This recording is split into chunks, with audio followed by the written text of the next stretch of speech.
तमन्ना फिर मचल जाए अगर तुम मिलने आ जाओ, ये मौसम ही बदल जाए अगर तुम मिलने आ जाओ।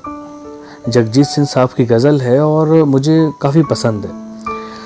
और उसमें भी एक बड़ी प्यारी लाइन है कि नहीं मिलते हो तुम मुझसे तो सब हमदर्द हैं मेरे, नहीं मिलते हो तुम मुझसे तो सब हमदर्द हैं मेरे, ज़माना मुझसे जल जाए अगर तुम मिलने आ जाओ। दोस्तों, ये पंक्तियाँ आज मैं आपको क्यों सुना रहा हूँ? वो इसलिए क्योंकि आज जो कहानी मैं आपको सुनाने जा रहा हूँ वो इन लाइनों को काफ़ी कुछ रिलेट करती है। ये रिश्ता ख़त्म हो जाने के बाद की बात है। अब ऐसा क्यों होता है कि एक रिश्ता ख़त्म हो जाने के बाद भी हम अपने एक्स बॉयफ्रेंड या एक्स गर्लफ्रेंड से हाय हेलो की एक्सपेक्टेशन रखते हैं या बर्थडे विश की एक्सपेक्टेशन रखते हैं? तो ऐसा क्यों? तो ऐसी ही कहानी है आयशा की। वही कहानी सुनाता हूँ।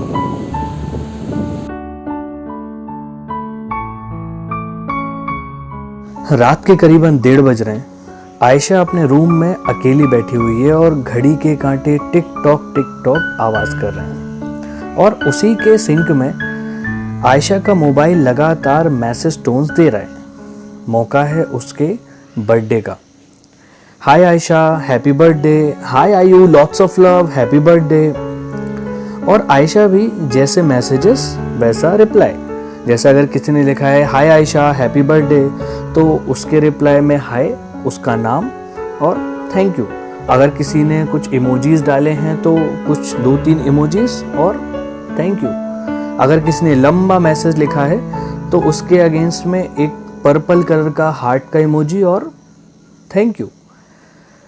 ये सब वो रिप्लाई एक के बाद एक कर रही थी। लेकिन देखने वाली बात ये थी कि जो इमोजीज वो इन मैसेजेस में यूज़ कर रही थी, स्माइल वाले, उसका रिफ्लेक्शन उसके चेहरे पर नहीं था। मतलब इस बार तो रिकॉर्ड ब्रेक हो गया था कि कितने सारे लोगों ने कितनी सारी प्यारी प्यारी बातें लिखी हैं। मगर ऐसा क्या था जो उसे इस कंप्लीट डे पर इनकम्प्लीट सा फील करा रहा था? ऐसा क्या था जो उसको इस कंप्लीट नाइट में इनकम्प्लीट सा फील करा रहा था? या ऐसा क्या था जो इतने खुशी वाले दिन उसको मायूस कर रहा था? ऐसा क्या था? ये सारी चीज़ें वो सोच ही रही थी कि तभी उसके पास फेसबुक से एक नोटिफिकेशन आता है, लुक बैक वाला, मेमोरी वाला, जिसमें ये आपने या आपके दोस्त ने आपको लास्ट ईयर या उसके लास्ट ईयर कुछ टैग करके क्या पोस्ट किया था। जैसे ही नोटिफिकेशन ऑन किया, पहली पोस्ट थी विक्रांत की। विक्रांत, उसका एक्स बॉयफ्रेंड। लेट मी सी कि उसने मुझे अनफ्रेंड तो नहीं किया।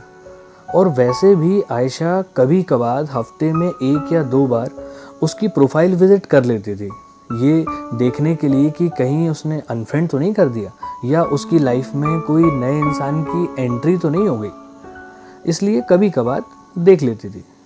प्रोफाइल विजिट करने के बाद पता चला कि नहीं भाई, अनफ्रेंड तो नहीं किया है। बट वेट, उसने विश भी तो नहीं किया है। मतलब 3 साल हो गए, हर बार सबसे पहली विश उसी की आती थी। पर इस बार क्या हो गया?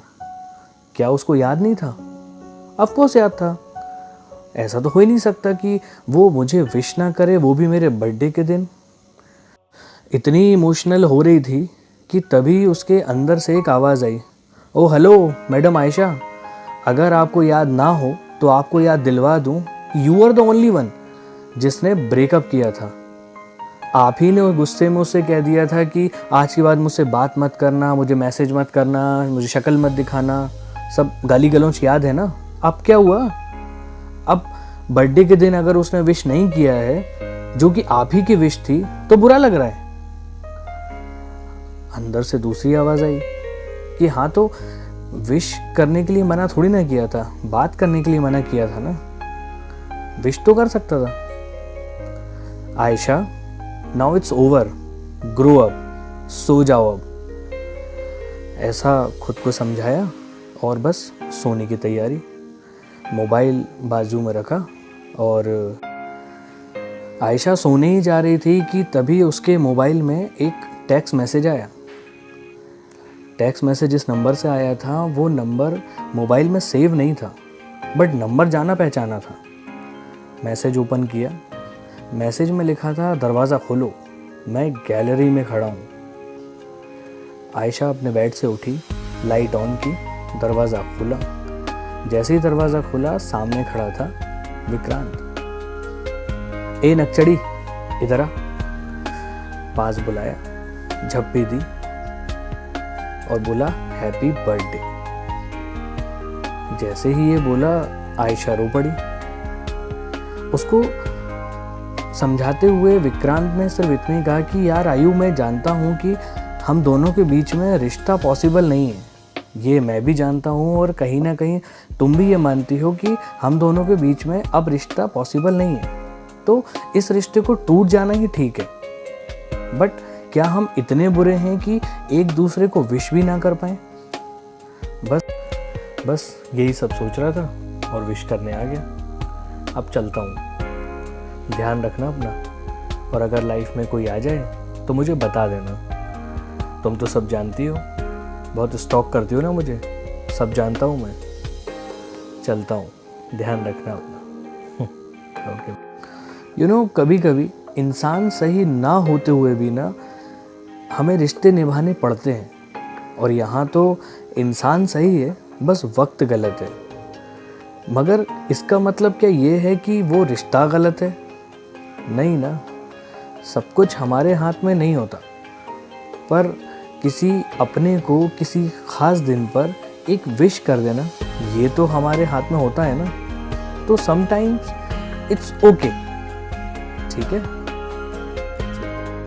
अब एक्स का मैसेज आता है या नहीं आता, आपका लाइक ज़रूर आना चाहिए इस वीडियो पर, और साथ साथ एक छोटी सी कहानी भी कि जब एक्स का विश आपके पास आया था तब आपकी क्या हालत थी, या आपके एक्स का विश नहीं आया तब आप क्या सोच रहे थे। इसी के साथ आप इस चैनल को सब्सक्राइब कीजिए ताकि मुझे मोटिवेशन मिले कि मैं आगे भी इस टाइप के वीडियोस बना सकूं। Thank you so much.